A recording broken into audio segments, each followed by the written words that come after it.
Hi everyone, welcome to a new episode of Tell Tehani. On today's episode, we have Jerusha Perera, who is an exceptionally talented artist, artistic swimming coach, musician, and content creator. Hi Jerusha. Hi, Tehani. Would you like to start off by telling us a little bit about yourself? Okay, so I'm Jerusha. I'm 22. I studied at Ladies College. I'm currently a second year student at the University of Moratuwa studying design. I'm a artist, a freelance artist, a artistic swimming coach, and yes, I make music sometimes. Amazing. So just start at the beginning. When did you get into art and learn you had a passion for it?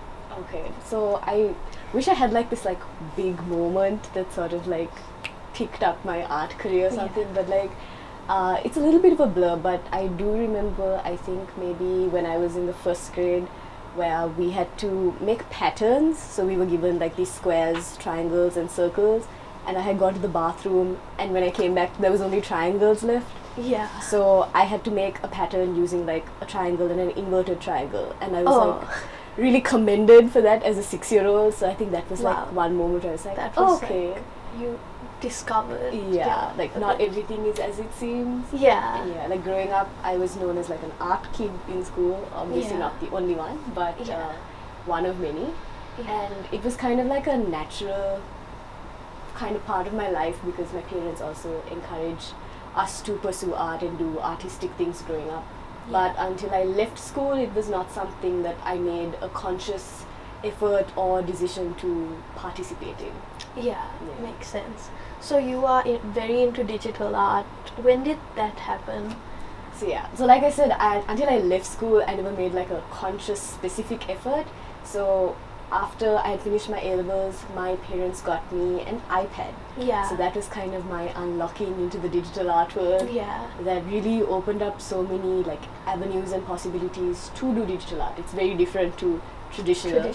So that was basically the start of your digital art career. Yeah. So obviously there's a big difference between traditional art and digital art. What would you say is the biggest difference for yourself, and what do you prefer? Okay. So I mean, aside from the obvious digital and traditional, I think when it comes to digital art, you can be a little bit more free with it. It kind of depends on where you're coming from also, because I have friends that prefer traditional art over digital art. Yes. But say if I was doing a piece digitally, I have the freedom to kind of move things around the way I want to, erase it, change colors to suit my need. Whereas if it was traditional, you kind of have to plan out a little better, because it's not like you can erase off paint unless you're doing something like improv or something like that. So that would be kind of the most obvious few differences. Again, depends on where you're coming from. My preference, I think if you asked me a year ago, I would be digital art all the way, no questions asked there. But now I think as I've grown as an artist, I've found the joy of experimenting with new mediums. So recently I've got into using gouache. So that's a more traditional medium. So that's a very interesting part of the journey also. So I'm definitely better at digital art, but and there's a learning curve that comes in it. Yeah, exactly. Okay. So So obviously you need tools for you need the correct tools, right? So what advice would you give to anyone who wants to start off with digital art, and what did you start? You mentioned it was an iPad, but how did it happen? Okay, so for me, I think obviously I would always recommend the iPad, because that is a game changer in my life and one of the best investments I've made. But at the same time, I don't think it really matters too much as when you're starting out, because you're still figuring out what you want to get into, what tools and mediums work best for you. And I think people kind of get carried away with trying to get the best thing, whereas the thing you should be developing is your skill at the beginning, even traditionally, and work your way into digital art. So there are lots of options. I think Apple also has less expensive versions of iPads that people can get to start digital art with. So there's a lot of options out there. So the best thing is to do all your research and find the best for your need. Yourself. So what influenced your art style? Because you have a very specific style in terms of what you post and what everyone sees. So what has influenced that? Okay, So I think my art style definitely leans more towards like the comic style as opposed to realism. So unconsciously, I think Disney has played a big role in that art style. But also growing up, there was this one character that I was kind of obsessed with called Groovy Chick. I'm not sure if you've heard of her. No. So she's like a very minimal comic style character, and that character design really inspired me to start drawing little comics as a kid, and that has definitely played a heavy role in what I do now also. But yeah, like I draw inspiration from a lot of things that I see like around me on, especially with social media, we're exposed to so much. So all of that kind of contributes to what it is today and what it will become as well. So you have a comic called Stir-Fried Feelings. Tell us a bit, how did that start? How did you come up with the name? Okay, so when I started uni, I feel like I was a very different person back then also. Like I wanted to do fashion, but now my career paths and life choices are so different. So once we went into lockdown, I had a decent amount of free time on my hands. So I started wanting to get into watching more anime, reading more manga. And so I was asking one of my friends for a recommendation for a site, and he recommended Webtoons to me. Yeah. So Webtoons is kind of this app where they encourage new creators to come up with comics and post them online so that people can see them. And I enjoy reading other creators' comics. And I was like, oh, that's when I kind of fell in love with the concept of storytelling. So that really provoked me to like, you could start your own comic. And I did like much research and came up with a lot of different names. But finally I kind of started like picking at my sister's brain, and she helped me come up with Stir-Fried Feelings because it's essentially a slice of life comic, like random bits inspired by my own life and the people that I'm surrounded by. And yeah, that's kind of where it started and where it is today also. So you upload weekly or? Yes, I try to upload weekly, but uni What's schedules that process and like? Okay, so basically it's really hard because of uni and like the million other things that I do. Yeah. But whenever I do get the chance to, I basically like think of something, or like if something happens in real life, I'm like, okay, how can I make this a comic and sort of tell that story visually? And then I start sketching out and then get into the process of the line art, the coloring, getting the text in, and then I just post it on Twitter. Amazing. I know you do commissions, and obviously you've gotten a lot of orders. What has the funniest commission story?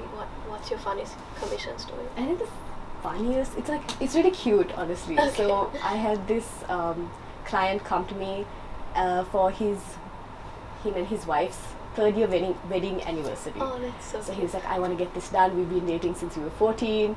Like, I want to get all of these pictures done of us. Yeah.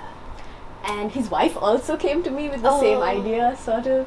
So I did commissions for both of them for the same occasion without them knowing that it was happening. That's really cute. How would you say your passion for art influenced what you are studying in university? Okay. I feel like that decision to study design was a very like series of coincidences, honestly. And I like to believe that was like kind of like God's will coming into action. So I was actually gonna take up a scholarship to study business in Tokyo. Amazing. But then I decided, it was not the best course of action. So then I was like, okay, what can I do? What do I like doing? I always liked art, but like I said, I never thought I was going to make a career out of it. Yeah. So then I found out about, so I did local A-levels. So I had the option to study at a local university. And I saw that we had a design program at the University of Morato. So that kind of piqued my interest, and it's kind of like well reputed also, like the design program. So I was like, okay, we'll give this a shot, let's see how it goes. And I wanted to do fashion, so my mindset was completely different. Yeah. And I messed up my application, my aptitude test. I messed up so many things. I don't know how, like, honestly, grace of God, that I was able to get into university. Yeah. Because I put myself at a disadvantage so much in the process.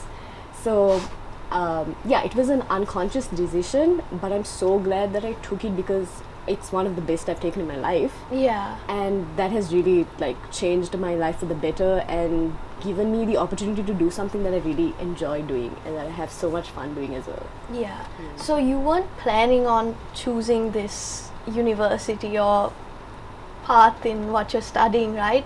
What has your experience been like, because it's obviously a new environment going from school to design school. Yeah, that's the thing. So like moving on from like school to university, that in itself is a very different experience. But in addition to that, I had like major culture shock going in because it's very different. Like people from all around the country come, and like the way you speak is like different from one district to another. So there's a lot of getting to know things that like I've been exposed to a side of even the country that I never knew about before, which is really interesting and has opened my eyes in a great way in that sense. And yes, so like I said, I was not gonna do what I do right now. But that experience of being exposed to people that, have have similar interests to me, my lecturers kind of helped me see and fall in love with the idea of storytelling and media. So I was going to do fashion, but now I'm doing media and communications because that's thanks to COVID also, and the time we spent at home. That was a passion that kind of grew in my life over the last year. So that's what it's been like so far. It's been mostly online. So hoping to go back soon. Let's see. So you mentioned you've been doing university online. How has COVID affected, university or career and everything? So we were only at uni for like 3 months, to be honest. And then we went home, and personally I kind of like the fact that we went home because I'm a big homebody and that commute from my house was like 1 hour by bus, and it was exhausting. Some days, sometimes I have to go to uni, come back, go to school for coaching. So it's a whole exhausting routine with work and everything. But like having that, like I said, time to myself, not that COVID has been good, but that I was kind of forced to have free time, and that really allowed me to grow as an artist, to like practice my craft and try out things, like try out making my own comic, expanding my business and my freelance territories, and also get into more video content creation. That's more recent, but all resulting in that series of events. In your answer you mentioned something about being obviously an artistic swimming coach. When did that begin? Did you do artistic swimming in school? What has that journey been like? Okay, so luckily enough we had artistic swimming in school. It was called water ballet or synchronized swimming back then.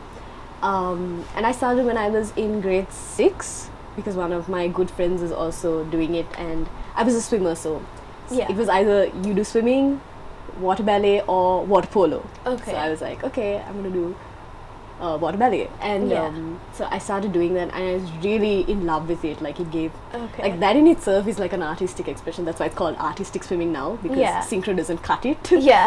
And so I did it till like grade 7, and then I got dengue really badly. So I was like off training for a good 6 months, and then when I got back I just went into swimming and stopped artistic swimming. But when I came to grade 10 again, I started doing it competitively, and I really fell in love with it. Like that was one of the first things that I wanted for myself, and I've like pursued on my own. So like art was a natural thing, and I never made a like conscious effort to do it till after I left school.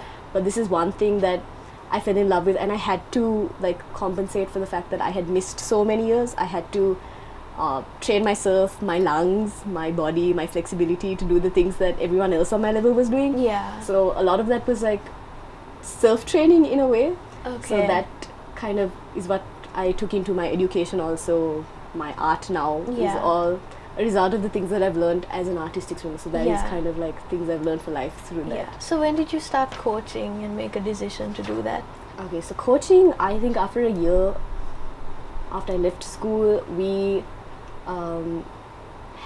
had this like performance every year for our inter-house swimming meet, and the girls needed some help, and they asked me if I could kind of help out, and I did. And then school asked me if I'd like to come on board and coach full time.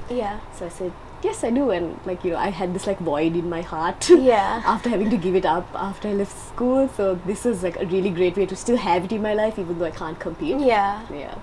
That's amazing. So getting back to content creation, you started your own YouTube channel recently, and that's been really cool.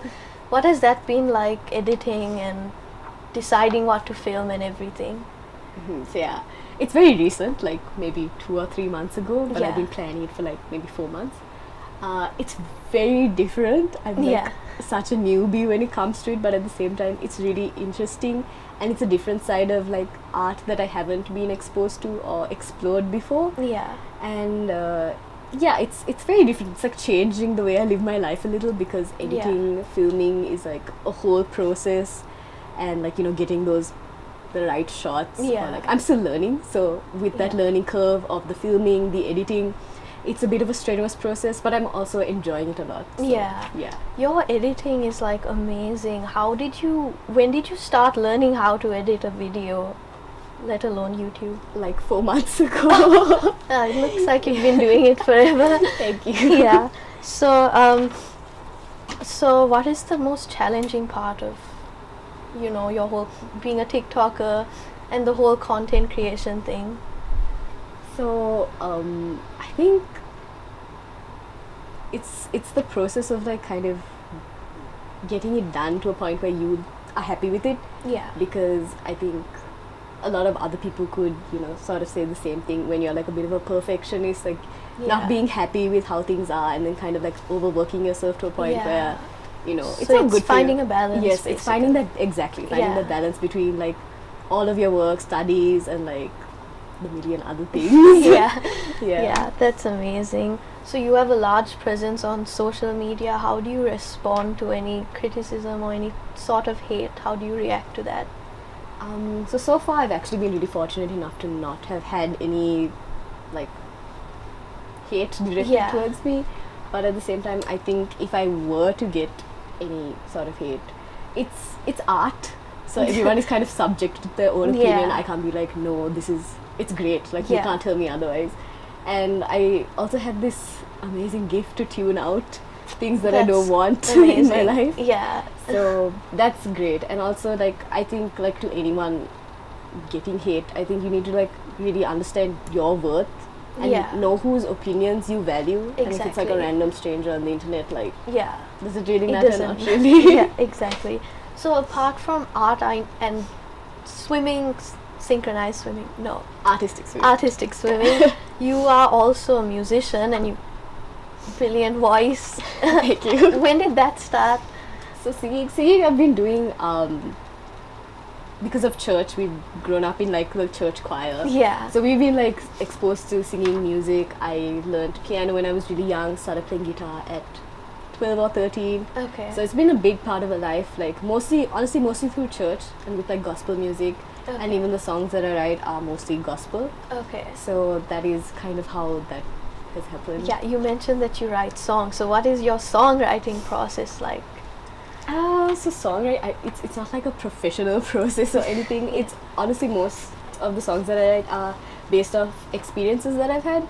So since it's gospel, it's like how my journey as a Christian, my journey with God, Yeah. and putting those experiences, those encounters into words, into music, and you know, Amazing. getting all of that together and creating Yeah. something. Yeah. Okay. So, would you like to end with some advice you would like to give anyone who wants to pursue a career in art and design and content creation? What advice would you give them?